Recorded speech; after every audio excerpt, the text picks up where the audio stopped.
दोस्तों आज हम सब लॉकडाउन के अंदर अपने घरों में बंद हैं, क्वारंटाइन हम हो रहे हैं। क्वारंटाइन शब्द हमने पहली बार सुना है, अंग्रेजी का शब्द है दोस्तों क्वारंटाइन। हमारे पूर्वज जो इतने अच्छे वैज्ञानिक थे, इतनी अच्छी रिसर्च हमारे लिए करके गए थे, उन सब को मैं आज नई पीढ़ी को दोबारा से याद दिलाना चाहता हूं इस वीडियो के माध्यम से। वीडियो को लास्ट तक देखिए कि हमारे पूर्वज इस आज जो बीमारी आई हुई है, जिसके लिए इतना शोर शराबा हो रहा है, पूरा विश्व लॉकडाउन में है, तो हमारे पूर्वज तो ऐसी बीमारियों के लिए पहले से ही रिसर्च करके चले गए। वो क्वारंटाइन शब्द का मतलब समझते थे। कैसे समझते थे, चलो आपको भी एक नए संदर्भ में आज मैं समझाता हूं। दोस्तों बच्चे के जन्म से लेकर जब किसी भी घर में कोई नया बच्चा जन्म लेता था तो 1 महीने के लिए उस जच्चा बच्चा को घर के अंदर ही क्वारंटाइन करते थे, एक अलग कमरे में रखते थे। और बाहर से आने जाने वाला, उसके मायके से भी कोई व्यक्ति आता था तो उसको भी 5 से 7 घंटे अलग बिठाकर फिर उसके साथ मिलने देते थे। ऐसी हमारी समृद्ध परंपरा थी।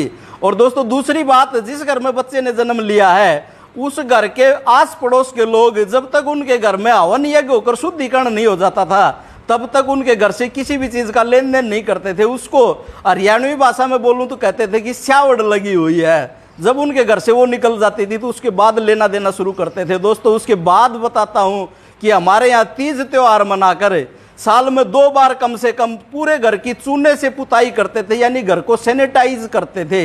इतनी अच्छी हमारी परंपरा थी। तीसरी और बात बताता हूं कि किसी भी अजनबी से जब हम मिलते थे तो हाथ नहीं मिलाते थे। हम अंग्रेज की तरह, जो हम आजकल हमारे पूर्वज टोकते भी थे लेकिन हम सुनते कहाँ थे, दूर से ही नमस्ते करने की जो हमारी परंपरा थी वो बड़ी ही जेन्युइन परंपरा थी, जो आज के संदर्भ में भी ज्यों की त्यों लागू होती है। और दोस्तों उसके बाद हमारे पूर्वजों का कितना अच्छा विज्ञान था कि कोई भी व्यक्ति घर के बाहर से जब भी आता है तो बाहर पहनने जाने वाली चप्पलें अपने देहरी दरवाजे के बाहर ही निकाल के घर के अंदर प्रवेश करता था। और बाहर, और हमारी खाने की जो परंपरा थी, जो आजकल आप खाते हो ना, बैठ के पिज्जा बर्गर जो भी खाते हो और उसको यूं ही खाना शुरू कर देते हो, दोस्तों हमारी जो परंपरा थी वह क्या थी कि हाथ धोकर खाना चाहिए। हाथ धोकर हम खाते थे। दोस्तों उसके बाद जो आज के संदर्भ में सबसे बड़ी खोज हमारे पूर्वज करके जा चुके थे कि मृत व्यक्ति के साथ उसके अंतिम संस्कार में जितने भी लोग शामिल होते थे वहां से तुरंत आने के बाद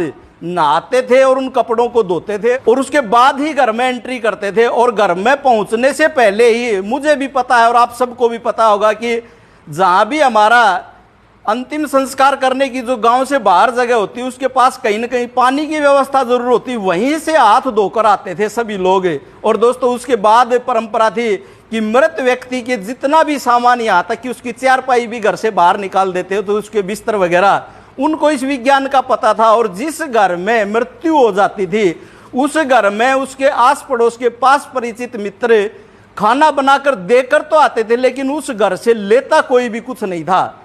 तो दोस्तों इतनी समृद्ध हमारी परंपरा थी। दोस्तों हमारी खास समृद्ध परंपरा, आप किसी भी गांव के चारों तरफ कोनों पर नजर दौड़ाकर देखिए, जो लोग मांस मछली खाते थे, मीट इत्यादि खाते थे, उनको गांव से बाहर बसाया जाता था। आज भी आप नजर दौड़ा लें, हो सकता है कुछ संदर्भ बदल गया हो, लेकिन उनको इतना अच्छा विज्ञान का पता था, ऐसा वो लोग करते थे। तो दोस्तों हमारे पूर्वजों ने ध्वनि विज्ञान का उन्होंने खोज की थी। जो शंख की ध्वनि बजाते हैं सुबह के समय, शाम के समय जो मंदिरों में ध्वनि बजाई जाती है, और मंदिर की जो घंटियां हैं वो भी एक वायरस को खत्म करने का काम करती है। दोस्तों हमारे घरों में देसी गाय के घी का दीपक जलाया जाता था। बड़ा ही खास विज्ञान था, बड़ा ही खास चीज थी जो वायरस को, जीवाणु को खत्म करने का काम करती थी। दोस्तों कोई भी, किसी भी घर में कोई भी अनिष्ट होने के बाद उस घर के शुद्धिकरण के लिए उसमें हवन यज्ञ अवश्य ही करवाया जाता था। यह भी हमारे पूर्वजों की खोज थी।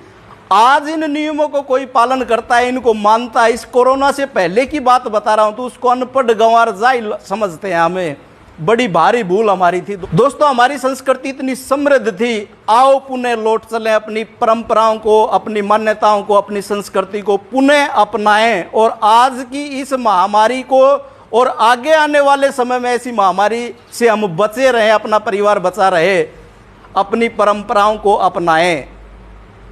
अपनी वाणी को विराम देता हूं। धन्यवाद। जय हिंद, जय जवान, जय किसान।